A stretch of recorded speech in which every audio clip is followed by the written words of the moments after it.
So, hello everyone.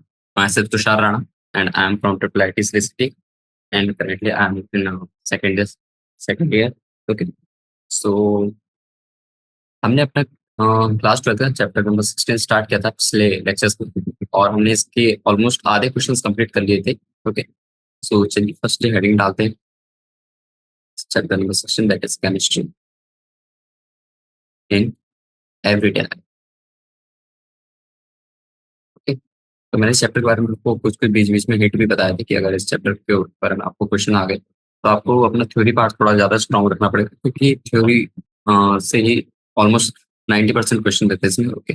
और इसमें कुछ फॉर्मूला और लॉजिकल थिंकिंग वाले क्वेश्चन उतने नहीं है. ओके. तो जस्ट लेट मी चेक अगर आपको कुछ याद हो कि हमने लास्ट क्वेश्चन कहाँ तक किया था. ओके. मुझे पिछला स्लाइड खोलना पड़ेगा. आई थिंक क्वेश्चन नंबर 65. ओके. तो हमने क्वेश्चन नंबर 66 तक कर लिए थे और आज करेंगे हम क्वेश्चन नंबर 67 से स्टार्ट. ओके. चलते हैं. Okay. So this was a short answer type question का पार्ट था हमारा. ओके. तो हमारा टाइप 3 ऑलमोस्ट कंप्लीट होने पे आ गया था पिछले लेक्चर में और आई थिंक और कितने क्वेश्चन बचे देख लेते हैं उस हिसाब से आज का सेशन शेड्यूल कर लेंगे. ओके. तो ज्यादा क्वेश्चन नहीं है. आई थिंक आज हो जाएगा हमारा ये चैप्टर. ओके. चलिए. तो क्वेश्चन नंबर 66 ये करते हैं पहले. Question number 66. तो क्वेश्चन नंबर 66 बोल रहा है कि why are certain drugs called enzyme inhibitors. Okay. तो कुछ ड्रग्स होते हैं. मैंने आपको बताया था कि ड्रग्स को हम बहुत सी कैटेगरीज में क्लासिफाई करते हैं. ओके. तो उसमें से कुछ ड्रग्स होते हैं जिन्हें हम एंजाइम इनहिबिटर भी कहते हैं. ओके. तो बोल रहा है कि हम उन ड्रग्स के इस क्लासिफिकेशन में क्यों नाम यानी कि कहना चाहिए कि कंसोलिडेट कर रहे हैं. ओके. तो चलिए देखते हैं. तो देखिए एंजाइम्स जो होती है वो जब एक्ट करती है. ओके. जब आपकी बॉडी में आती है तो कुछ एक्टिव साइट्स होती है जहाँ पे अपनी एंजाइम्स रिएक्ट करती है. बट इन रिएक्शन को हैपन होने के लिए हमें बहुत से एंजाइम इनहिबिटर भी चाहिए रहते हैं. ओके. जो कि हमारी ये यानी कि कहना चाहिए कि सीक्रेशन की प्रोसेस को मल्टीप्लाई कर देती है. ओके. सो चलिए मैं थोड़ा लिखा देता आपको. That is enzyme have sites that bind substrate. Okay. तो ये थोड़ा टेक्निकल टर्म है. तो जब आपके पास अगर कभी बोर्ड बोर्ड में क्वेश्चन आता है तो आपको ये सब लिखना पड़ेगा. इसलिए मैं आपको ये चीज लिखा. Effective and quick chemical reaction. Okay. तो देखिए जो एंजाइम होते हैं वो कुछ कुछ साइट पे अपने जो भी सबस्ट्रेट हो गया जो भी मॉलिक्यूल्स है वो वहां पे केमिकल रिएक्शन शो करते हैं. बट इन प्रोसेस को होने के लिए कुछ इनहिबिटर हम डालते हैं जिससे हमारी ये केमिकल रिएक्शन और फास्टली हो पाती है. ओके. तो इसलिए हम उन्हें एंजाइम इनहिबिटर के अंदर डालते हैं. ओके. सो आप और डीप में जाना चाहे तो इसके बारे में पढ़ सकते हैं. ओके. और मैंने आपको बताया था कि ये जो शॉर्ट आंसर टाइप के क्वेश्चन इसमें आपको कुछ कुछ क्वेश्चन सिमिलर से मिलेंगे जो हमने मल्टीपल चॉइस क्वेश्चन में किए हैं. ओके. तो हम उसे रिपीट नहीं करेंगे. Okay. Back to the question number 67. Question number 67. Okay. तो मैंने आपको पिछले लेक्चर में ये भी बोला था कि अगर आप ये क्वेश्चन नंबर 66 तक हमारा हो गया था तो मैंने आपको बोला था कि आप थोड़ा सोप की प्रोसेस को देख के आइए. सोप कैसे बनता है. सोप के कितने टाइप होते हैं. सोप में क्या क्या कंपाउंड्स होते हैं. ओके. उसके क्या क्या कॉन्स्टिट्यूएंट्स होते हैं और हार्ड सोप और सॉफ्ट सोप के बीच में मेजर डिफरेंस मैंने आपको बताया भी था कि उसमें पोटेशियम और कैल्शियम का जो फैटी एसिड्स होता है. ओके. तो ये सब चीजें थी. और हमने इससे रिलेटेड क्वेश्चन भी किया था कि जो हमारा बाथिंग सोप होता है और जो हमारा वॉशिंग सोप होता है उनमें डिफरेंस क्या होता है. ओके. चलिए. उसी के ऊपर कुछ क्वेश्चन है ये. What are fillers and what roles this fillers play in soap. Okay. तो अभी फिलर्स क्या होते हैं सोप में ये हमें बता रहा है. चलिए देखिए. अगर हम बात कर ले फिलर्स की तो देखिए कुछ मॉलिक्यूल्स कुछ सब्सटेंसेस होते हैं जो कि हम सोप में ऐड करते हैं जो क्या कहते हैं हमारी यानी कि कहना चाहिए कि जब हम इन सोप को अप्लाई करते हैं अपनी बॉडी पे. ओके. तो ये मेजर काम इनका यही रहता है कि वो as a cleansing agent act करते हैं. ओके. तो ये सोप की कुछ प्रॉपर्टीज को इनहांस कर देते हैं. ओके. तो इन्हें फिलर्स कहते हैं बेसिकली. कहना चाहिए कि सम substances are added to the soap to affect the properties. Okay. यानी कि सोप की कुछ सर्टेन प्रॉपर्टीज होती है, उन्हीं को अफेक्ट करता है और उनकी प्रॉपर्टीज को और थोड़ा एनहांस करता है। ओके, तो इससे हमारा जो एप्लीकेशन का प्रोसेस होता है ना, यानी कि this helps to more useful application. Okay, तो इससे हम और अपनी एप्लीकेशन प्रोसेस को ज़्यादा बढ़ा सकते हैं। ओके, और इन्हें ही हम पिलर्स कहते हैं, और पिलर्स। तो बेसिकली अगर हम एग्जांपल के तौर पे ले लें कि इनमें से पिलर्स में, ये तो हमारी एक कैटेगरी होगी, बट पिलर्स की एग्जांपल बताइए आप। तो देखिए, फॉर एग्जांपल हम ले लेते हैं, जैसे हमारे पास सिंपल या फिर बहुत ही मेजर क्वांटिटी में यूज होता है ये filler, that's name is glycerine, glycerol, sorry, glycerol. Okay, तो ग्लिसरॉल जो होता है, जैसे कि आपने देखा होगा कि आपके शेविंग सोप्स होगी, ओके, तो उसमें आपको ग्लिसरॉल ऐड किया जाता है। क्यों? क्योंकि इससे जब भी आप यानी किसी बियर्ड पे आप शेविंग सोप लगाते हैं, ओके, बेसिकली, तो वो सोप का नेचर ही होता है कि अगर आप उसे ज्यादा देर तक के पानी में कांटेक्ट में नहीं रखोगे तो वो ड्राई होने लगता है, यानी कि उसका जो फोम बनता है वो ड्राई होने लगता है। बट ये जो ग्लिसरॉल होता है ये प्रिवेंट करता है of the drying of the soap. Okay, तो दैट्स द थिंग, ये उसका मेजर एप्लीकेशन होता है। Glycerol is added in shaving soap to prevent it from dry.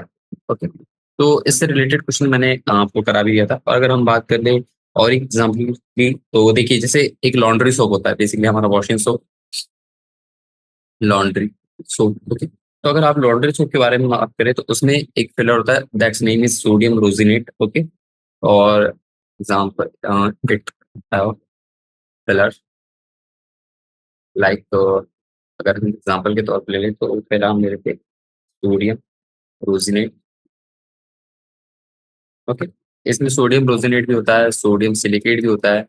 Okay, तो हमें तो बस एज एग्जांपल चाहिए, तो मैं आपको चलिए लिखा देता, ताकि आप क्वेश्चन में पूछ लिया जाए कि लॉन्ड्री सोप में आपके पास कौन सा फिलर होता है, तो आप ये बता सकते हैं कि सोडियम रोजिनेट भी होता है, उसमें सोडियम सिलिकेट भी होता है। ओके, इसमें सोडियम कार्बोनेट भी होता है साथ साथ। ओके, आप ऐसे लिख सकते हैं NaCO3, और इसमें एक और होता है, that is 4X।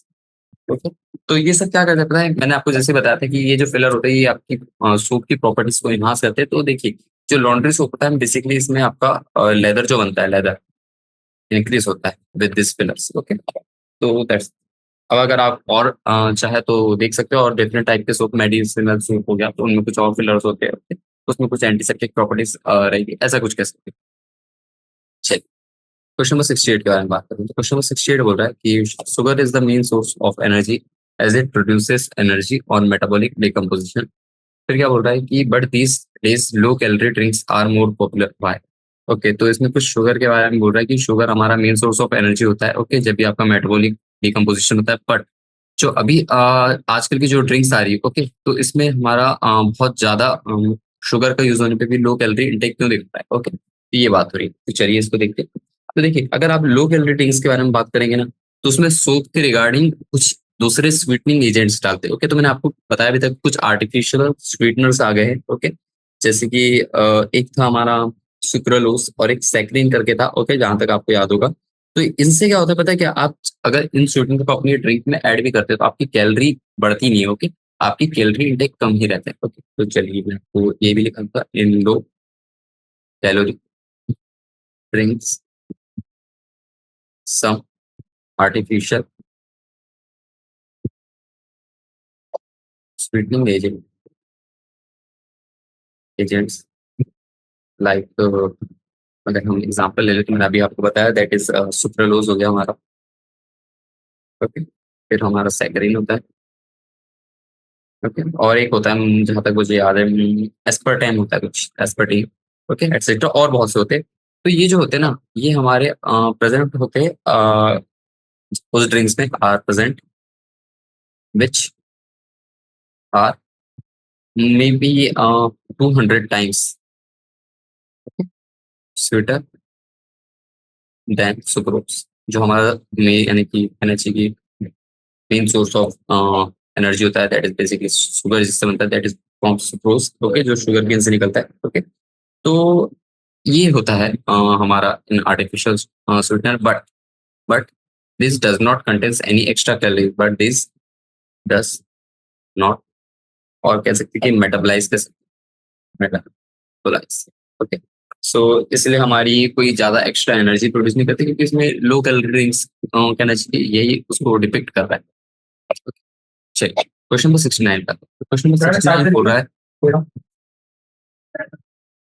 Question number 69 बोल रहा है, pickles have a long shelf life and do not gate spoiled for months. Okay, तो ये बोल रहा है कि जो हम अचार अपने घर में बनाते हैं और खाते हैं, ओके, तो वो उनकी शेल्फ लाइफ यानी कि उनका स्टोरेज और ज्यादा होता है, बहुत ज्यादा होता है। ना आपने देखा भी होगा कि अगर आपके घर में कोई आम का अचार बन रहा है, तो वो एक से ज्यादा दो, एक 1.5 साल तक इजीली रह पाता है और ज्यादा भी रह सकता है। ओके, तो ये क्यों होता है? क्योंकि पिकल्स में कुछ हम डालते हैं, कुछ इंग्रेडिएंट्स, कुछ सब्सटेंसेस डालते हैं। ओके, तो उनके बारे में बात करें। चलिए, ये थोड़ा नया क्वेश्चन है, इससे रिलेटेड हमने नहीं पढ़ा। तो देखिए, कुछ टेबल सॉल्ट होता है, कुछ शुगर वेजिटेबल ऑयल्स होता है, जैसे कि आपने देखा होगा मस्टर्ड ऑयल डालते हैं अपने घरों में लगभग। ओके, और उसी के साथ साथ उसमें एक और केमिकल इंग्रेडिएंट होता है, that is sodium benzoate. Okay, तो ये 3 टाइप की हमारी प्रिजर्वेटिव्स होते हैं बेसिकली, जो कि हमारी पिकल्स को ज्यादा से ज्यादा महीनों के लिए स्पॉइल होने से बचाते हैं। ओके, तो जैसे कि मैं बता दूं, टेबल सॉल्ट जो कि आपके घरों में रहता है, टेबल सॉल्ट हो गया, शुगर, वेजिटेबल्स हो गया, ऑयल्स हो गया बेसिकली। ओके, फिर हमारा एक सोडियम बेंजोएट होता है, ठीक, और बहुत सी चीजें होती है। तो ये बेसिकली हमारे यूज होते हैं in the pickle, are used as preservatives. Okay, तो इनका कुछ डिसएडवांटेजेस नहीं होता। ओके, क्योंकि इनके कारण कोई मॉइस्चर नहीं आता, they does not allow moisture from. Okay, तो आप भी बता दीजिए, अगर आपकी किसी चीज में अगर मान लीजिए पहले से ऑयल पड़ा है, तो वहां पे आप मॉइस्चर की अ, उतनी एंट्री नहीं अलाउ कर पाओगे। ओके, तो ये चीज होता है, और इसके साथ साथ आपके कुछ बैक्टीरियाज हो गया, कुछ हार्मफुल कहना चाहिए, जो स्पॉइल कर सकते हैं आपके पिकल्स को, वो सारे सब्सटेंसेस नहीं आते इसके अंदर। ओके, तो this act as a food preservatives. चलिए क्वेश्चन नंबर 70 के बारे में। तो क्वेश्चन नंबर 70 बोल रहा है, what is the difference between saccharin and saccharic acid?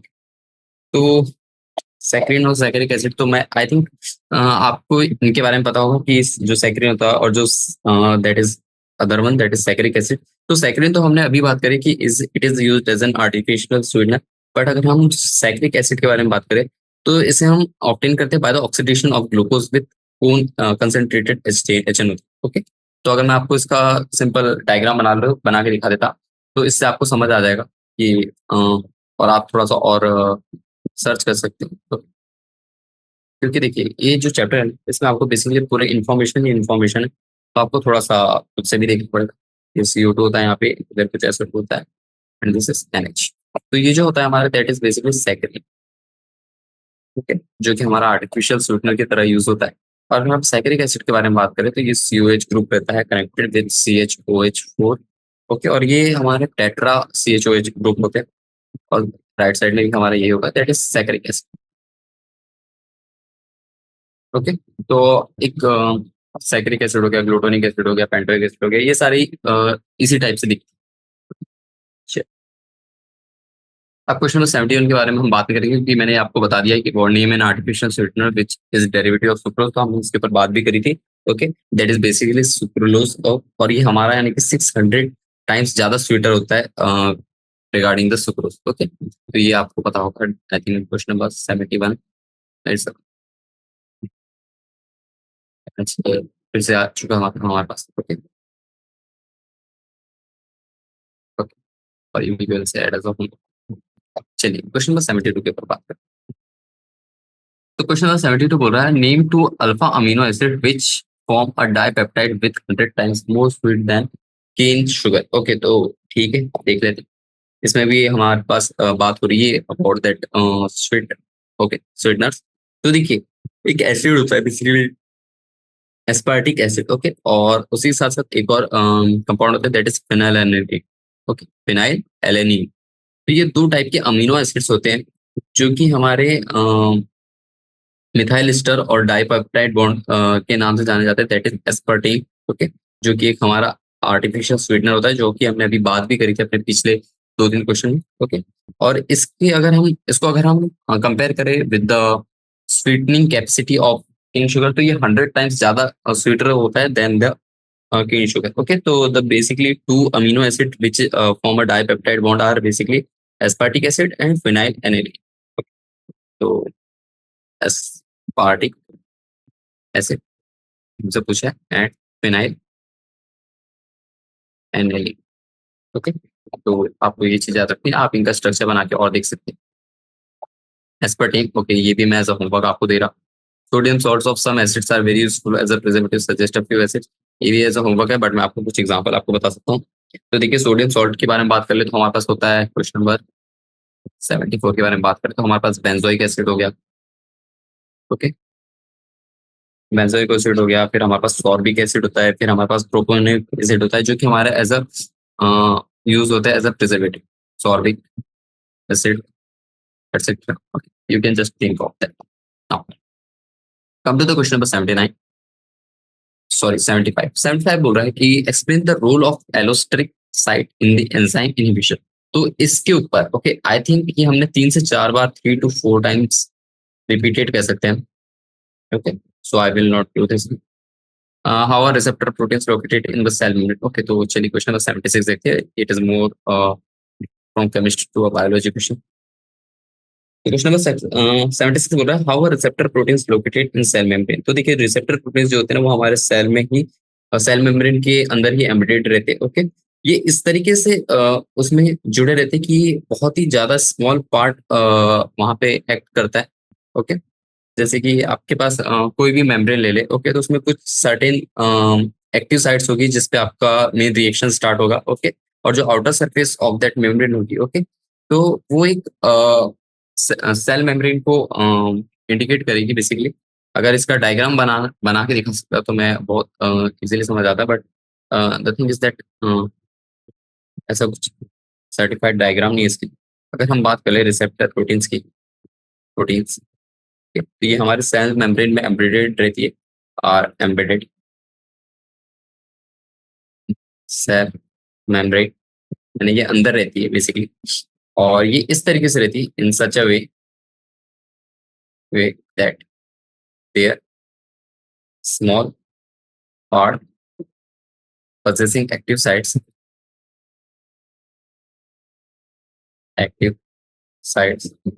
projects out of surface, projects out। ये हमारी थोड़ी सी टेक्निकल डेफिनेशन है जो कि मैं आपको लिखा रहा। Out of the surface of the membrane. आप चाहे तो इसके बारे में और डिस्कस कर सकते हैं सर्च करके। ओके, ये यानी कि ऐसा नहीं कि आपको समझ नहीं आएगा, जस्ट डेफिनेशन है, क्योंकि आपको मैंने पहले ही बताया था कि ये मोर है ना, मैंने क्या इसकी लॉजिकल थिंकिंग क्वेश्चन से लेके ज्यादा हमारा थ्योरेटिकल क्वेश्चंस में आते, यानी क्वेश्चंस में आते हैं chapter. Okay, on the outer side of the region, side region of cell ma'am. Okay, so okay, so question number 77 देखते हैं।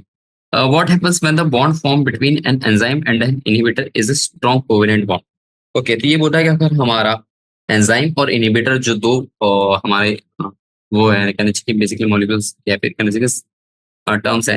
ओके, तो इन दोनों के बीच में जब हमारा स्ट्रॉन्ग कोवेलेंट बॉन्ड बनेगा तब क्या होगा। तो देखिए, अगर स्ट्रॉन्ग कोवेलेंट बॉन्ड बन गया इन एंजाइम और इनहिबिटर के बीच में, तो पता है क्या, वो इजीली ब्रेकेबल नहीं होगा। ये बात तो आप समझ गए। ओके, तो उससे क्या होगा कि जो एंजाइम है, ओके, वो हमारा परमानेंटली ब्लॉक्ड हो जाएगा। Okay, that is enzyme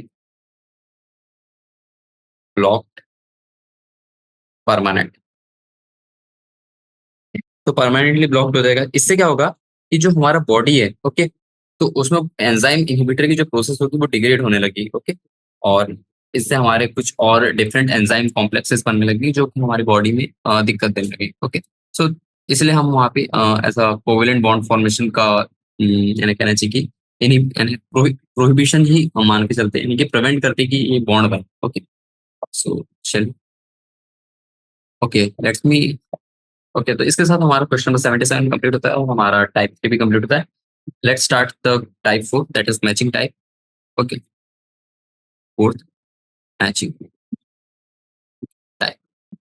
okay, तो अब हम बात करते हैं मैचिंग टाइप की। तो ये बोल रहा है match the medicine given in the column one with their use in column. Okay, तो सिंपल सिंपल इन्फॉर्मेशन है, इसके बारे में हम तो ज्यादा डिस्कस भी नहीं करेंगे। चलिए, और इस आई थिंक हमने ऐसे क्वेश्चन ज्यादा जितने भी क्वेश्चन करेंगे ना, मैं दैट मैचिंग टाइप, हमने इससे रिलेटेड बहुत सी इन्फॉर्मेशन अपने short answer type question, MCQ type मैंने टाइप 2 में ले चुकी है। ओके, तो चलिए देखते हैं। तो पहला है रेंटेड आइन। तो रेंटेड आइन क्या करता है basically, it prevent the interaction of that histamine. Okay, यानी कि जो रिसेप्टर ऑर्गन्स में हिस्टामाइंस प्रेजेंट रहते हैं, ओके, उनसे इंटरेक्शन, बॉडी का इंटरेक्शन में यानी कि प्रोहिबिट करता है बेसिकली। ओके, तो इससे हमारा जो स्टोमक वॉल है, ओके, तो बेसिकली इसका मेन पर्पस ही होता है कि जो हिस्टामाइन प्रेजेंट है विद दैट रिसेप्टर, वो हमारे स्टोमक वॉल से इंटरेक्ट ना कर पाए। ओके, तो इससे हमारा एचसीएल का सिक्रेशन कंट्रोल्ड रहता है, और पेप्सिन जो होता है हमारे स्टोमक में वो भी कंट्रोल्ड रहता है। तो the correct option regarding this one is, first one is that antihistamine. Okay, जैसे इसके नाम ही है एंथिस्टामाइन, क्योंकि रेंटेडाइन जो है वो हमारा स्टोमक की इंटेस्टाइनिक वॉल्स से ही जुड़ा हुआ है। अब चलते हैं फ्यूरोसिन के बारे में। तो फ्यूरोसिन क्या होता है? तो देखिए, furacin first it is an antiseptic. Okay, अब यहीं पे क्वेश्चन आ गया हमारा, तो आंसर भी आ गया। अब ये क्या होता है, ये जब आप कोई भी आपकी टिश्यू है, लिविंग टिश्यू, उसका अगर कोई बाउंड हो जाए, कोई कट हो जाए, तो आप एंटीसेप्टिक यूज करते हैं। तो ये this is a medicine name furacin. फिर sorry, not name, it is a chemical formulation of that medicine. फिर है हमारा फिनाल्जीन। ओके, तो फिनाल्जीन क्या होता है? तो फिनाल्जीन को हम और एक नाम से जानते हैं, दैट इज नार्डिल। ओके, तो I think you all know what is Nardil. Okay, तो नार्डिल बेसिकली हमारा क्या होता है, it is an tranquilizer, antidepressant. और हमने ट्रैंक्विलाइजर के ऊपर आई थिंक जितनी इन्फॉर्मेशन ले सकते हैं, या फिर हम जितना अगर कभी चैप्टर पढ़ते हैं और हमें ट्रैंक्विलाइजर के बारे में जितनी नॉलेज रहनी चाहिए थी, वो सारी नॉलेज हमने इस चैप्टर के बल पे ही ले ली। ओके, क्योंकि इसमें सारी टाइप्स ऑफ ट्रैंक्विलाइजर्स, उसका क्या इफेक्ट होता है, क्या डिफेक्ट, डिसएडवांटेजेस होता है, अगर इसमें ये नहीं होता, वो नहीं होता, तो ये सब चीजें हमने पढ़ चुकी। फिर है fourth option, that is chloro, sorry हाँ, chloramphenicol, phenicol. Okay, that is a medicinal name, क्योंकि आपको पता है ये मेडिसिन के नेम्स बहुत ही ज्यादा कॉम्प्लिकेटेड होते हैं। क्लोरम फिनो फेनिकॉल। ओके, क्लोरम फेनिकॉल।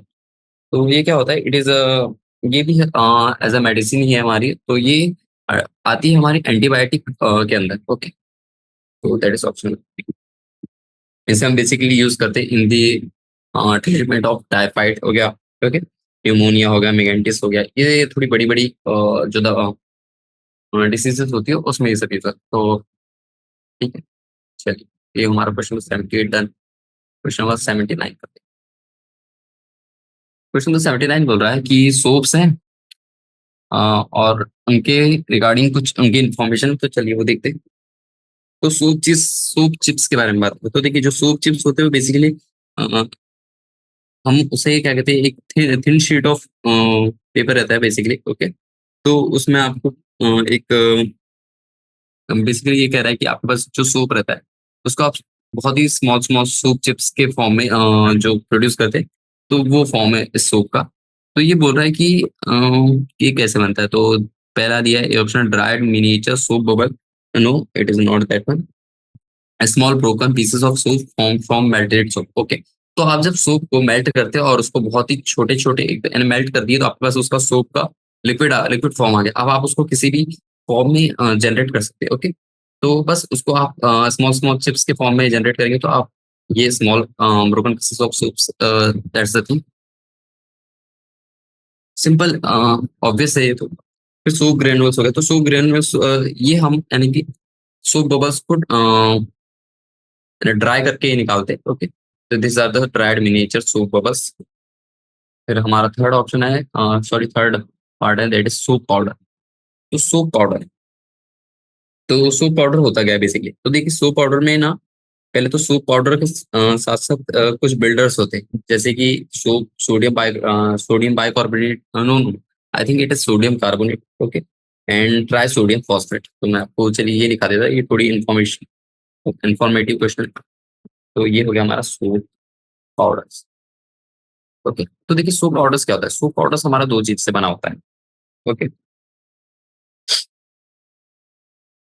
इसमें हमारे सोप पाउडर बिल्डर्स होते हैं बेसिकली, बिल्डर्स। अगर हम इन दोनों चीज को कैटेगराइज करें तो ये बेसिकली इन दोनों चीजों से बने होते हैं, सोडियम कार्बोनेट, ओके, और यहाँ साथ साथ ट्राइसोडियम फॉस्फेट, ओके। तो ये चीज होती है। और ये जो बिल्डर्स होते हैं ना, ये हमारे सोप को ज्यादा एक्ट करने में मदद करते हैं, यानी कि अगर आप हाथ में अपना सोप लगा रहे हो तो वो ज्यादा जल्दी लेदर फॉर्म करेगा, उसके प्रोसेस को इंक्रीज करने में ये सोप पाउडर यूज होते हैं। तो इन्हें बनाते कैसे बेसिकली मैंने आपको बता दिया। तो I think the correct option regarding the option number 3 is D, okay. Now let's come to the top 4 that is scoring scope. तो इसका ऑप्शन हो गया हमारा सिंपल। आप चाहे तो इसके बारे में और सर्च कर सकते हैं। देखिए जितनी भी इंफॉर्मेशन है ना, ये सारी फैक्चुअल है और आपको इन्फॉर्मेटिव ही लगेगी, तो आप और चाहे तो डिस्कस कर सकते हैं और थोड़ा अंदर घुसिए आप इसके बारे में, तो आपको और अच्छे से समझ आएगा। तो क्वेश्चन नंबर 80 पे आते हैं। क्वेश्चन नंबर 80 बोल रहा है match structures given in the column 1 with the type of detergents given, okay. तो कुछ स्ट्रक्चर्स दिए और उनके रिगार्डिंग उनका डिटर्जेंट टाइप दिया हुआ है, cationic, anionic, non detergent, soap. तो मैंने आपको बताया भी था कि डिटर्जेंट और सोप के बारे में आप पढ़ के आइए।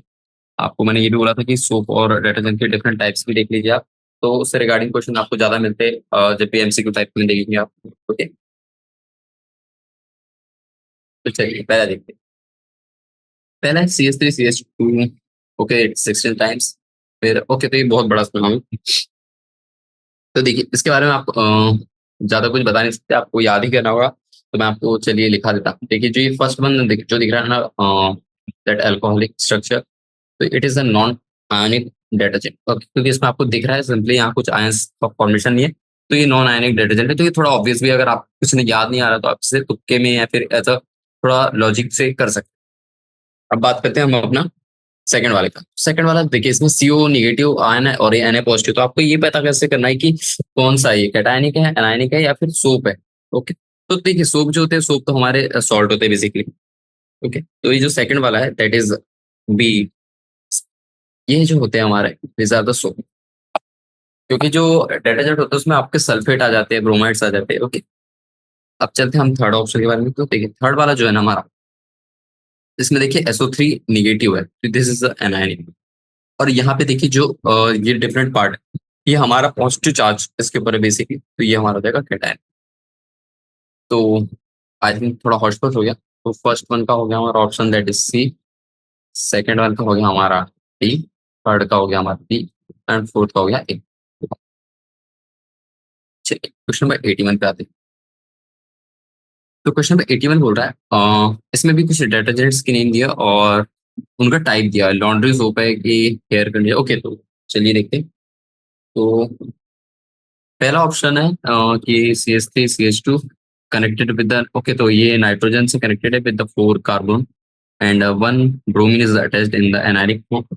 सो ये जो फर्स्ट वन है ना, ये बेसिकली हमारा हेयर शैम्पूज या फिर कंडीशनर में ये केमिकल फॉर्मूला यूज होता है, ओके। तो ये जो आप देख सकते हैं इसमें जो लेफ्ट साइड का पार्ट है, ये कैटायन फॉर्म में, तो ये हमारा एक टाइप का कैटायनिक डिटर्जेंट कह सकते हैं आप, ओके। तो जो भी शैम्पूज बनते हैं ना, वो हमारे कैटायनिक डिटर्जेंट से बनते हैं। तो I think first option is C, okay. अब बात करते हैं सेकंड वन की।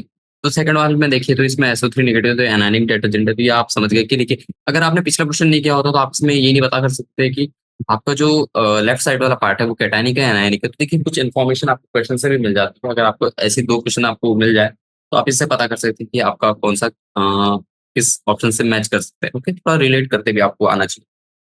तो देखिए एनायनिक डिटर्जेंट जो होते हैं हमारे, ये हमारे टूथपेस्ट में यूज होते हैं बेसिकली, ओके, क्योंकि इसमें सोडियम डिसाइल बेंजीन सल्फोनेट करके एक कंपाउंड होता है, ओके। तो उससे थोड़ा सा ही मैच करता है, दैट इज डी। अब बात करते हैं हम थर्ड वन। थर्ड वन क्या दिया, C17H35CO negative and Na positive, ठीक है, प्लस Na2CO3 प्लस फ्लोरीन। तो देखिए मैंने आपको एक बात ये भी बताई थी कि जो अगर आपके पास लॉन्ड्री सोप हो गया, बाथिंग सोप हो गया, ठीक है, बाथिंग सोप में बेसिकली आपको ना पोटेशियम वाला सॉल्ट यूज होता है, ओके, यानी कि जो carboxylic salt of potassium and sodium, ये दो टाइप के सॉल्ट होते हैं हमारे पास, ओके। तो उसमें मैंने आपको बताया था कि जो पोटेशियम वाला है वो हमारा बाथिंग सोप के टाइप में यूज होता है, और जो लॉन्ड्री सोप है उसमें हमारा ये सोडियम यूज होता है। तो I think this one is D. And अगर लास्ट के बारे में बात करें तो ये आपको समझ आ गया होगा कि ये ऑप्शन नंबर ए है, that is contains alcohol. Okay, और ये हमारे नॉन आयनिक डिटर्जेंट टाइप के होते हैं, that is dish washing soap, जो कि आपके वेन हो गया, ये सब आती है। चलिए अब बात करते हैं क्वेश्चन नंबर 82 के बारे में। क्वेश्चन नंबर 82 में कुछ कंपाउंड्स दिए हैं और उनके रिगार्डिंग उनका इंफॉर्मेशन या फिर कह सकते हैं उनका एक्शन दिए। तो चलिए देखते हैं। तो ये कुछ हमारा मेडिसिनल यूज के ऊपर है। तो एंटीएग्नोस्टिक क्या होता है? बेसिकली ये हमारे ड्रग्स होते हैं जो कि हमारे यानी ब्लॉक कर देते हैं हमारे मैसेजेस को। ओके, यानी कुछ भी हमारे दिमाग से मैसेजेस आते हैं उनको थोड़ा सा थाम देते हैं। ओके, ऐसा कह सकते हैं। जैसे कि अगर हम एग्जांपल के बारे में बात करें तो जो डोपामीन एंटोगनिस्ट होते हैं, ये एक इस टाइप का ड्रग होता है जो कि हमारे डोपामीन लेवल को ना एकदम डिक्रीज कर देता है। ओके, तो दैट्स द। तो अगर हम बात करें ऑप्शन नंबर क्वेश्चन नंबर 1 की, तो ये इसका आंसर हो जाएगा bind two receptors and inhibit natural function. Okay, so I think this one is the answer regarding this. Okay, अब बात करते हैं हम सेकंड में, दैट इज एगोनिस्ट। ये उसका अपोजिट है। तो देखिए एगोनिस्ट ड्रग्स जो होते हैं ये तब यूज में आते हैं हमारे जब हमारे पास लैक ऑफ केमिकल मैसेंजर होते हैं, यानी कि हमारे पास कुछ मैसेंजर्स की कमी होती है। क्योंकि देखिए जो फर्स्ट वाला ऑप्शन है उसमें हमारा इसका अपोजिट काम करता है ऑफ दैट एगोनिस्ट। और अगर हम एंटी एगोनिस्ट के बारे में बात करें तो हमने ऑप्शन नंबर बी देखा, तो उसका जस्ट अपोजिट आना चाहिए इसके। ओके, तो उससे रिलेटेड आंसर क्या होगा? Okay, so I think second one, option number C, crucial to body not mimic the natural, हाँ this one is the answer, that is D. तो अगर हम इसका एग्जांपल ले ले तो जैसे हीरोइन हो गया। ओके, ये यूज होता है। अब बात करते हैं third one, that is the chemical messenger. तो केमिकल मैसेंजर के बारे में बात क्या करना है? तो देखिए जो केमिकल मैसेंजर होते हैं ये हमारे बिल्डिंग साइट्स ऑफ रिसेप्टर पे रिसीव होते हैं। ओके, तो ऐसा कुछ ऑप्शन है कि हमारे पास इससे ज्यादा हमें इन्फॉर्मेशन नहीं मिलेगी। देखिए ये दिया हुआ है, that is the communicate between message between the neurons and between the neurons to muscle. Okay, तो दैट्स द इनहिबिटर्स और रिसेप्टर के बारे में हमने बात कर ली थी, इसके बारे में हम ज्यादा बताएंगे, मैं आपको डायरेक्ट आंसर बता रहा हूँ। तो जो फोर्थ वन होता है, ओके, ये हमारा इनहिबिट द एक्टिव एंजाइम्स और ये हमारा crucial for the communication process. Okay, अब बात करते हैं क्वेश्चन नंबर 83। ओके, तो क्वेश्चन नंबर 83 बोल रहा है एनाल्जेसिक्स क्या होते हैं। ओके, तो देखिए एनाल्जेसिक्स क्या होता है? ये हमारे कोई भी पेन हो गया। ओके, तो उसको रोकने में, यानी कि एकदम सुन्न जो होता है उनके लिए, सुन्न करने के लिए हम एनाल्जेसिक्स यूज करते हैं। ओके, तो इससे हमारा जो मेंटल कंफ्यूजन हो गया या फिर कॉन्शियसनेस हो गया। ओके, तो ये सब उसके डिफेक्ट आते हैं। ओके, यानी कहना चाहिए कि अगर आपको कभी पैरालिसिस की प्रॉब्लम होगी, ओके, तो उसमें आपकी मदद करता है बेसिकली। तो option number will B, for the first one will be inhibit the growth of no pain killing effect. Okay, we can say that इससे हमारे पेन को डिक्रीज करने में मदद करता है। फिर second one is that antiseptic. तो एंटीसेप्टिक के बारे में आपने पढ़ाई होगा, that is applied to diseased skin defects. फिर third one is antihistamines. Antihistamines के बारे में हमने बात करी थी कि जो ये है, ये हमारा interaction of antihistamine with the receptor organ of that stomach wall से बचाता है। फिर एंटासिड्स के बारे में भी हमें पता है, ये सब सिंपल सिंपल है। तो ये act as a treatment of acidity. Tranquillisers, I think you all know, tranquilliser basically is for the treatment of stress. Okay, फिर एंटीबायोटिक्स क्या हो गया? ओके, तो एंटीबायोटिक्स जो होता है हमारा inhibit the growth of micro organism and can be given orally. और जो डिसइंफेक्टेंट्स है ये हमारा यूज होता है फॉर इनएमिनेट ऑब्जेक्ट्स।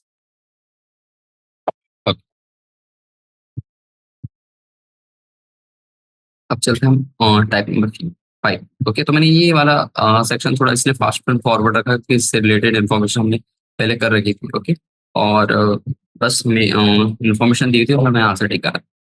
चलिए इसे भी हम जल्दी जल्दी करेंगे। एसोसिएशन एंट्रीजन बहुत सिंपल होते हैं। एसोसिएशन एंड सिंपल इन्फॉर्मेशन है, हमें बस पता करना है ट्रू है फॉल्स है, जो कि मैं खुद ही बता दूंगा। तो पहला वाला जो बोल रहा है, पहला अगर दोनों रीजन और एसोसिएशन ट्रू है, बट अगर वो रीजन करेक्टली एक्सप्लेन नहीं कर रहा है एसोसिएशन को, तो ऑप्शन नंबर 1। अगर एक्सप्लेन कर रहा है तो ऑप्शन नंबर 2। अगर एसोसिएशन और रीजन दोनों रॉन्ग है तो third option. And fourth option for association correct, reason wrong, association wrong, statement correct. तो दिस इज फिफ्थ ऑप्शन। चलिए ओके, तो सारे क्वेश्चन से ये देख लेते हैं। तो क्वेश्चन नंबर 84 क्या बोलते हैं? Penicillin is an antihistamine. फिर रीजन दिया है penicillin G is effective against gram positive as well as gram negative bacteria. चलिए देख क्वेश्चन नंबर 80। तो इसमें पेनिसिलिन के ऊपर बात हुई है, तो देखिए जो पेनिसिलिन होता है ना, ओके, तो ये हमारा ब्रॉड पेनिसिलिन जो है वो, अगर सिंपली पेनिसिलिन के बारे में बात करें तो वो as a broad spectrum of antibiotic हम मान सकते हैं, बट जो अगर हम पेनिसिलिन जी के बारे में बात करें, ओके, तो इसे हम एज अ ब्रॉड स्पेक्ट्रम में इंक्लूड नहीं करते, ओके, तो इसी की वजह से हमारा ज्यादा इफेक्टिव नहीं होता against that gram positive and gram negative bacteria, okay, तो इसके रिगार्डिंग हमारा ऑप्शन नंबर आ जाएगा सी, ओके, क्योंकि देखिए सी में क्या होता है, जो असर्शन है हमारा, ओके, दिस वन, तो ये हमारा एंथिस्टामाइन के अंदर आता है, ये बात तो ट्रू है, ओके, तो असर्शन जो दिया हुआ हमारे पास वो हमारे पास ट्रू है, but the thing is that reason इसका रॉन्ग है, क्योंकि वो हमारा ब्रॉड स्पेक्ट्रम ऑफ एंटीबायोटिक नहीं है, बट इट इज एन एंथिस्टामाइन, और इससे हमारा कुछ ग्राम पॉजिटिव ग्राम नेगेटिव को उतना इफेक्ट नहीं पड़ा, ओके, सो ये मैं आपको ये भी दिखाता था, that is penicillin G is not a broad spectrum antibiotic. So reason not correct. चलिए इसका आंसर हो जाएगा 85 के बारे में बात करते हैं। Sulpha drug contains sulphonamide group and salvarsan is a sulphur. तो देखिए इसमें जो हो गया हमारा जो असर्शन दिया हुआ है, that is sulpha drugs contain sulphonamide group, तो असर्शन ट्रू है, बट जो salvarsan is not a sulpha drug, तो option number will be D for this question number 85। was marking the question number 86, so I removed. चलिए question number 86 के बारे में बात करें। क्वेश्चन नंबर 85 में यहाँ पे मार्क कर दैट इज 30। अब आई थिंक आप सभी ने अपने राइट साइड में ये सब चेक कर लिए होंगे, ओके, चलिए अब बात करते हैं क्वेश्चन नंबर 86 के बारे में। क्वेश्चन नंबर 86 बोल रहा है कि receptors are crucial to body communication process, okay, फिर रीजन दिया है रिसेप्टर्स आर प्रोटीन्स, ओके, चलिए इसके बारे में देखते हैं। तो क्वेश्चन number, okay, the thing is okay, question number 86, तो आई थिंक द क्वेश्चन आपको समझ आ गया कि देखिए जो रिसेप्टर्स है, ओके, ये हमारे बॉडी कम्युनिकेशन प्रोसेस के लिए बहुत जरूरी है, तो ये स्टेटमेंट तो हमारी ट्रू। अब रीजन क्या दिया हुआ है उसका कि रिसेप्टर्स आर प्रोटीन्स, तो I think receptors are proteins, this also a true statement, but जो रीजन है it is not applicable to that asserters, sorry assertion, तो ऑप्शन नंबर ए, क्योंकि उसमें हमारा असर्शन रीजन वो ट्रू था, बट वो प्रॉपर्ली जस्टिफाई नहीं कर रहा। अब चलते क्वेश्चन नंबर 87 को। 87 बोल रहा है enzymes have active sites that hold substrate molecule for the chemical reaction. Drugs compete with the natural substrate by attaching covalently to the active site of enzyme. तो देखिए इसमें भी हमारा पता है क्या, option number that is assertion true, but जो reason है वो हमारा गलत है, तो ऑप्शन नंबर डी। अब बात करते हैं क्वेश्चन नंबर 88 के बारे में। क्वेश्चन नंबर 88 क्या है, केमिकल मैसेज, ओके, तो ये क्वेश्चन मैं आपके लिए होमवर्क छोड़ रहा हूँ क्योंकि हमने ये बात करी थी। Transparent soaps are dissolve, okay, ये भी हमने करा था, ये भी as a homework for you. फिर sodium chloride is added to precipitate after saponification, okay, फिर बोल रहा है hydrolysis of ester of long chain fatty acids by alkali produces soap in a colloidal. तो चलिए ये क्वेश्चन थोड़ा हमने नया है, हमने ये नहीं करा है क्वेश्चन नंबर 90, तो ये देख लेते हैं। देखिए अगर आप जब एस्टर का हाइड्रोलिसिस करते हैं ना, ओके, यानी कि जब आप एस्टर के लॉन्ग चेन का हाइड्रोलिसिस करेंगे तो आपको फैटी एसिड्स में आपको कुछ अल्कली कंपाउंड मिलेगा जो कि आपको एक कोलाइडल फॉर्म देगा of that soap, okay, but इस प्रोसेस को हम सोपेनिफिकेशन के नाम से और भी जानते हैं। बट फिर वहीं पे अगर हम रीजन के बारे में बात करें तो ये दिया है कि सोडियम क्लोराइड जब आप प्रेसिपिटेट सोप में ऐड करते हैं, ओके, तो वो हमारा कोलाइडल फॉर्म में प्रेजेंट रहता है। तो चलिए ये देखते हैं क्वेश्चन नंबर 9। तो हमने देखा कि hydrolysis of ester of long chain fatty acids by alkali gives soap or colloid. Okay, so colloid। फिर हम बात कर लेते हैं कि ये जो प्रोसेस होती है हमारी, इट इज कॉल्ड सोपेनिफिकेशन, सोपेनिफिकेशन, ओके, तो ये हमारे पास ऑप्शन नंबर दिस इज 90, तो ये हमारे पास ये दिया है, तो ये तो हमारा सही है। तो अब बात करते हैं हम रीजन की। तो इसमें बोला hydrolysis of stuff long by alkali produces soap in colloidal form. तो देखिए, जो सोडियम क्लोराइड जब आप प्रेसिपिटेट सोप में ऐड करते हैं, तब आपका दैट कोलाइडल फॉर्म आता है, not not in that fatty acids. Okay. So इसके रिगार्डिंग हम अगर स्टेटमेंट देखें तो हाँ, तो option number A is correct for this one, क्योंकि रीजन से उस सेक्शन को कुछ इम्प्लीकेशन या फिर कुछ जस्टिफिकेशन नहीं मिल रहा है। ओके, चलिए क्वेश्चन नंबर 91 पे। तो क्वेश्चन नंबर 91 बोल रहा है, competitive inhibitors complete the natural substrate for their attachment on the active sites of enzyme. In competition inhibition, the inhibitors binds to the allocetric site of the enzyme. Okay, ये question हमने बहुत बार कर चुके हैं अपने पिछले क्वेश्चन में। देखिए, जब आप कॉम्पिटिटिव इनहिबिशन के बारे में बात कर रहे हैं, तो जो इनहिबिटर है वो हमारी एक्टिव साइट के साथ में बाइंड हो जाता है। तो इसके रिगार्डिंग हमारा जो ऑप्शन नंबर डी है वो करेक्ट होगा, क्योंकि असर्शन हमारे पास ट्रू है, बट जो रीजन दिया है वो ट्रू नहीं है, क्योंकि जब इनहिबिटर एलोसेट्रिक साइट के साथ बाइंड कर जाएगा, तो वो एंजाइम की प्रोसेस को ज्यादा मल्टीप्लाई नहीं कर पाएगा। ओके। और वो आपको मैंने ये भी बताया था कि अगर आपका एंजाइम और इनहिबिटर के बीच में अगर कोवेलेंट बॉन्ड बन जाएगा, तो वहां पे आपका एंजाइम का जो प्रोसेस होता है वो रुक जाता है, ब्लॉक हो जाता है बेसिकली, क्योंकि इनहिबिटर का काम ही रहता है कि वो एंजाइम्स को उसके एक्टिव साइट्स के साथ में बाइंड कराने में मदद करेंगे। Okay. So the reason for this question is wrong, but the assertion is true. Reason, sorry, reason is wrong. So option number D, that is in competitive inhibition inhibitor leads to the active site of the enzyme. अब बात करते हैं question number 92 के बारे में। Question number 92 बोल रहा है, इसका आंसर है डी। 92 बोल रहा है, non competitive inhibitor the catalytic activity enzyme binding with active site. Okay, तो ये इसका जस्ट अपोजिट क्वेश्चन है, तो एज अ होमवर्क मैं आपको दे रहा हूँ। तो आप ये इजीली कर सकते हैं, क्योंकि जस्ट अपोजिट है, तो आपको कुछ टर्मिनोलॉजीज याद रखनी होगी, उससे आपको ये इजीली आंसर याद आ जाए। ओके, अब बात करते हैं हम अपने क्वेश्चन नंबर नेक्स्ट क्वेश्चन, जो कि हमारा क्वेश्चन नंबर 90। चलिए, क्वेश्चन नंबर 93 बोल रहा है कि असर्शन में है हमारा, chemical messenger gives message to the cell without entering the cell, और chemical messenger is received at the binding site of the receptor protein. Okay, तो ये बात भी सही है, अश्वसन हमारा यहाँ पे ट्रू है, और हमारा रीजन भी उसका क्या कहते हैं ट्रू ही है। ओके, तो आई थिंक ऐसा ऑप्शन हमारा दैट इज बी, जिसमें अश्वसन और रीजन दोनों ट्रू है, और दोनों एक दूसरे को जस्टिफिकेशन भी प्रोवाइड कर रहे हैं, क्योंकि इसमें रिवर्स जस्टिफिकेशन है, क्योंकि अगर आप रीजन को भी असर्शन मान ले, तो असर्शन उसको जस्टिफाई कर रहा है। क्योंकि केमिकल मैसेंजर जब किसी सेल को मैसेज करता है, ओके, तो वो किसी सेल में एंटर नहीं करता, बट जो केमिकल मैसेंजर जब रिसीव करता है, ओके, तो वो रिसेप्टर की बाइंडिंग साइट पे रिसीव करता है। That's it. तो I think let me add a new page, it is very important. Okay, अब बात करते हैं क्वेश्चन नंबर 94 के। ओके, तो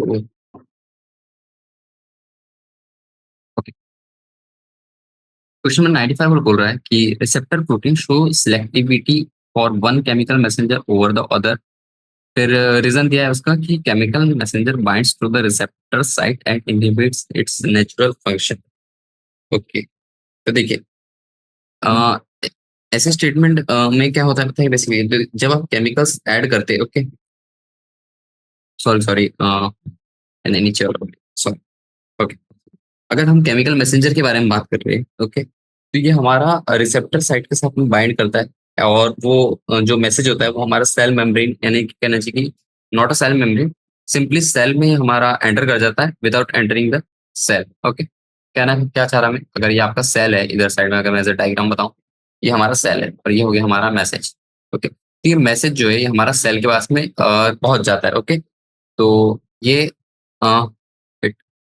डिलीवर्ड कह सकते हैं हम, डिलीवर्ड, बट ये जो मैसेज है, ये ऐसे ऐसे ऐसे ऐसे सेल के अंदर मैसेज नहीं जाता। Okay, basically it does not enter, message does not enters, sorry, spam, enters the cell. Okay, तो message got delivered but it does not enter the cell. तो ऐसा ऑप्शन क्या होगा हमारा? That is the D. Okay, क्यों? क्योंकि देखिए इसमें हमें असर्शन और रीजन के बारे में बात करनी है। तो देखिए असर्शन हमारा करेक्ट है, ओके, बट जो रीजन दिया है वो करेक्ट नहीं है। ओके, देखिए chemical message give the message to the cell without entering the cell, ये हमारा ट्रू था। Okay, that's it. अब बात करते हैं क्वेश्चन नंबर 95 के बारे में। क्वेश्चन नंबर 95, क्वेश्चन नंबर 95 बोल रहा है all chemicals added to the food items are called food preservatives. I think ये थोड़ा सा दिक्कत हो सकता है, क्योंकि हम यहीं पे बता सकते हैं, क्योंकि पहला स्टेटमेंट तो हमारा रॉन्ग हो गया, असर्शन रॉन्ग हो गया। ओके, अब नेक्स्ट देख लेते हैं, दैट इज, हाँ, that is all the chemical increase the nutritive value. नहीं नहीं नहीं, तो ये तो पूरा स्टेटमेंट ही रॉन्ग रॉन्ग रॉन्ग है। तो option number C will be the correct answer. अब हमारा ऑप्शन नंबर 96 बोल रहा है preservatives are added to the food items. True, 96 का ये तो स्टेटमेंट होगा, और इसका रीजन दिया है preservative inhibit the growth of microorganism. हाँ, ये ऑप्शन सही है, और रीजन भी करेक्ट इसका, तो बी। ओके, तो लास्ट क्वेश्चन एज हम बात करेंगे। ओके, सो हमारे पास और कुछ 3 क्वेश्चन बचे, तो ये लॉन्ग आंसर टाइप क्वेश्चन, तो हम इसके बारे में थोड़ा ज्यादा टाइम इन्वेस्ट करेंगे इस पे। ओके, तो कुछ अच्छे क्वेश्चन से लग रहे हैं मुझे। चलिए देखते हैं। This is the last type of our chapter, that is long answer type. Okay, just have a 2 minute break. About we will start again after 2 minutes. So these are some good questions. We will see. Okay, so let's start the last part. Okay, तो इसमें कुछ 4 question है। तो इसमें भी जितने भी इसमें भी ऐसा नहीं कि आपको पूरा लॉजिकल ही क्वेश्चन मिलेंगे। देखिए लॉन्ग आंसर टाइप क्वेश्चन है, फिर भी पता है क्या, इसमें आपको बहुत सारा नॉलेज पता होना चाहिए, क्योंकि बेसिकली आपसे इन्फॉर्मेशन ही पूछेगा ये। तो क्वेश्चन नंबर 98 पे थोड़ा लाइट करते हैं। क्या बोल रहा है? In what respect to the prontosil and salvarsan. क्या बोला इसने? पहले नाम लिख लेते हैं, प्रोटोसेल एंड सल्वर्सन। तो आई आई थिंक आपने सल्वर्सन करके नाम आपने बहुत बार पढ़ लिया होगा इस लेक्चर सीरीज में। फिर ये बोल रहा है in is there any resemblance between azo dye and prontosil. Okay, azo dye और प्रोटोसेल के बीच में हमें कहना चाहिए रिजेम्बलेंस, यानी उनके बीच में क्या समानता है ये बतानी है। चलिए देखते हैं। तो देखिए जो प्रोटोसेल और जो सेल्वर्सन है ना, ये बेसिकली हमारे एंटी बैक्टीरियल ड्रग्स से फर्स्ट थी। अगर हम इन दोनों के बारे में बात करें तो ये हमारे एंटी बैक्टीरियल ड्रग्स है। ओके, और ये हमारा बेसिकली कुछ बहुत पहले डिस्कवर हुए थे by some scientist name I think Paul Ehrlich. Okay, तो देखिए जो सेल्वर्सन है ना, ओके, इसे हम एस्पर्नमाइन करके नाम से भी जानते हैं, और ये हमने पढ़ा भी था। और इसके बीच में आपको ये भी देखा होगा कि यहाँ पे अर्सनिक अर्सनिक डबल बॉन्ड रहता है इन सल्वर्सन। तो अगर हम सल्वर्सन का एग्जाम वो बनाए डायग्राम, तो कुछ इस प्रकार से बनता है। ये हमारा बेंजीन साइड रहता है connected with this one, this is arsenic, this is NH2 and this is OH. Okay, and this arsenic is connected with double bond with another arsenic, and this similar resemblance with the structure आप बना सकते हैं OH, और इधर आ जाएगा NH2। तो ऐसा कुछ सल्वर्सन का स्ट्रक्चर होता है। अब ये हो गया हमारे सल्वर्सन और प्रोटोसिल के बारे में बात। तो अब ये बोल रहा है कि सल्वर्सन और प्रोटोसिल सिमिलरिटी कैसे शो करते हैं। तो देखिए जो प्रोटोसिल का स्ट्रक्चर भी होता है ना, वो भी कुछ इसी प्रकार से होता है। ओके, और ये इसमें डिफरेंस क्या आता है पता है क्या? इसमें जैसे इसका स्ट्रक्चर है ना, like salvarsan it is similar to the prontosil. अगर हम इसका स्ट्रक्चर बनाओ, तो आप इन दोनों के बीच में रिजेम्बलेंस देख सकते हैं। जैसे कि जो बेंजीन रिंग कनेक्टेड रहता है, इसमें भी आपका NH2 कनेक्टेड मिलेगा, और यहाँ पे भी आपको NH2 मिलेगा, 2 जगह NH2 मिलता है। और साथ ही साथ ओके, ये वाला जो nitrogen connected with another nitrogen, और फिर अगेन सिमिलर रिजेम्बलेंस। बट यहाँ पे एक दिक्कत आती है कि ये जो कनेक्ट होता है ये बेसिकली हमारा SO2 एंड H2 से कनेक्टेड है। तो बस ये दिक्कत। ओके, अब अगर आप इसमें देख सकते हैं तो इसमें भी नाइट्रोजन नाइट्रोजन के साथ में रिजेम्बलेंस है। तो I think you are now aware how this salvarsan and prontosil are related to each other. अब बात करते हैं हम एजोडाई के बारे में, क्योंकि हमें उसके बीच में भी रिजेम्बलेंस बताना है एजोडाई। तो हम अगर एजोडाई का स्ट्रक्चर देखें, ओके, देखिए जो प्रोटोसिल है वो हमारा एक टाइप का रेड एजोडाई होता है, और जो एजोडाई होते हैं उनमें नाइट्रोजन नाइट्रोजन का लिंकेज होता है, तो इसलिए वो रिजेम्बलेंस शो करते हैं। तो एजोडाई का अगर सिंपल हम एजोडाई बनाए तो ये बेंजीन के साथ में इस तरीके से नाइट्रोजन एंड डबल नाइट्रोजन, तो आपने एक ऑर्गेनिक केमिस्ट्री पढ़ी होगी तो उसमें आपको एजोडाई फिनोक्सिन ये सब आपने पढ़ा होगा। ओके, तो उसमें कुछ इस प्रकार के स्ट्रक्चर होते हैं। देखिए तो ये देखिए, ये नाइट्रोजन नाइट्रोजन डबल बॉन्ड, ये नाइट्रोजन नाइट्रोजन डबल बॉन्ड, फिर हमारा ये ऊपर में अर्सेनिक अर्सेनिक डबल बॉन्ड। तो I think you are not pretty clear about the resemblance with this azo dye prontosil and this sulphas. चलिए let's move to the next page and question number 9। तो क्वेश्चन नंबर 99 बोल रहा, how do enzyme catalyse a chemical reaction in the living system, explain the drug target interaction taking the example enzyme as a target. Okay, तो देखिए enzyme जो होते हैं वो कैटलाइज करते हैं बाय मेनी रिएक्शंस। ओके, क्योंकि enzyme catalyse many reaction. Okay, तो उनके कुछ पार्ट्स होते हैं, जैसे कि अगर हम पहला पार्ट देखें, ठीक है, उसमें क्या कहते हैं, अगर कोई भी केमिकल रिएक्शन है, ओके, तो उसमें वो सबस्ट्रेट को होल्ड कर रखते हैं। पहला है holding the substrate for chemical reaction. Okay, तो ये हमारा फर्स्ट पार्ट है। तो इसमें क्या होता है, जो भी एक्टिव साइट्स होती है ना, ओके, तो वो एक्टिव साइट्स हमारे सबस्ट्रेट मॉलिक्यूल को होल्ड करते हैं इस पोजीशन में कि जब भी आप इसे किसी रीजन के करस्पॉन्डिंग अटैक करें तो वो बहुत ही इफेक्टिवली वर्क कर पाए। ओके, तो जो सब्सटेंट होते हैं जो हमने अभी तक होल्ड कर रखे वो हमारे एक्टिव साइट ऑफ एंजाइम पे बाइंड करते थ्रू सम आयोनिक और हाइड्रोजन बॉन्डिंग, या फिर कुछ वैंडरवाल और डायपोल डायपोल इंटरेक्शन प्रोसेस भी रहती है। ओके, तो क्या होता है, active sites hold is substrate molecule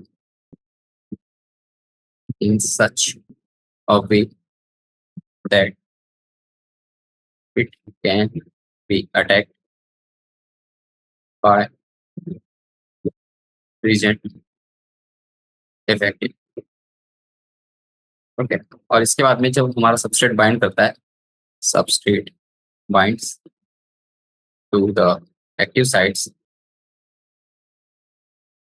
of enzyme, कुछ फोर्सेस होती है, तो आयोनिक और हाइड्रोजन बॉन्ड, या फिर कह सकते हैं और वैंडरवॉल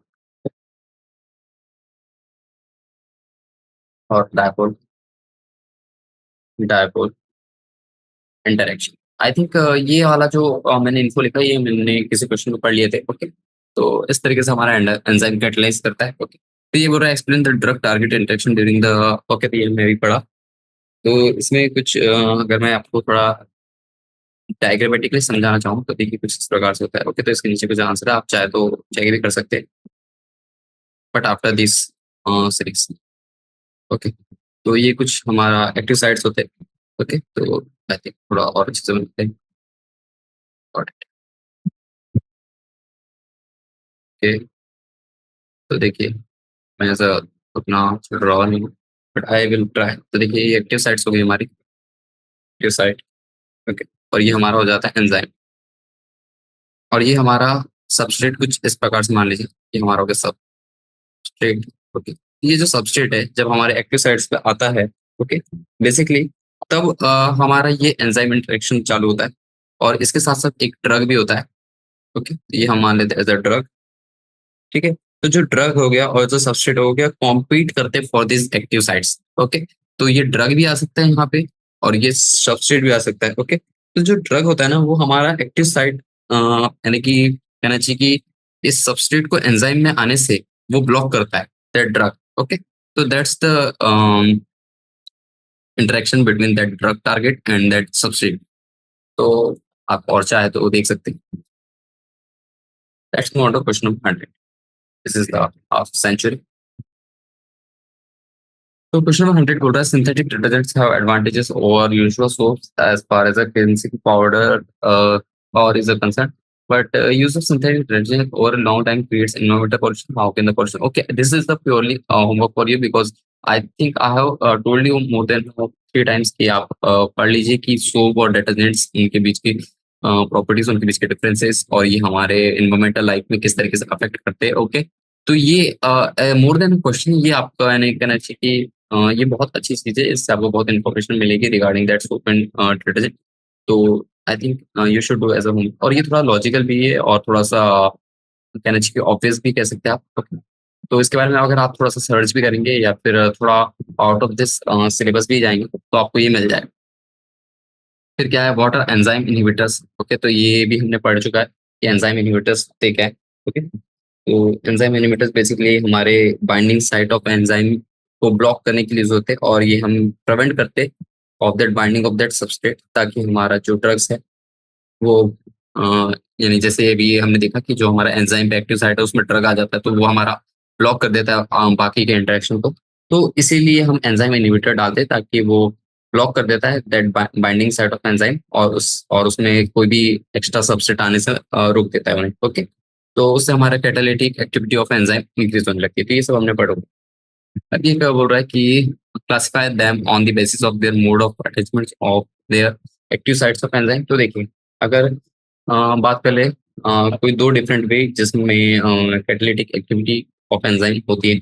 ओके, तो देखिए इंफॉर्मेशन बेस्ड तो आप कर सकते हैं, मगर आपको डायग्रामेटिकली समझाना चाहूँ तो देखिए कुछ इस प्रकार से होता है। अगर आपका कुछ एंजाइम, जस्ट मैं एज एग्जांपल बना रहा, let's make a simple enzyme.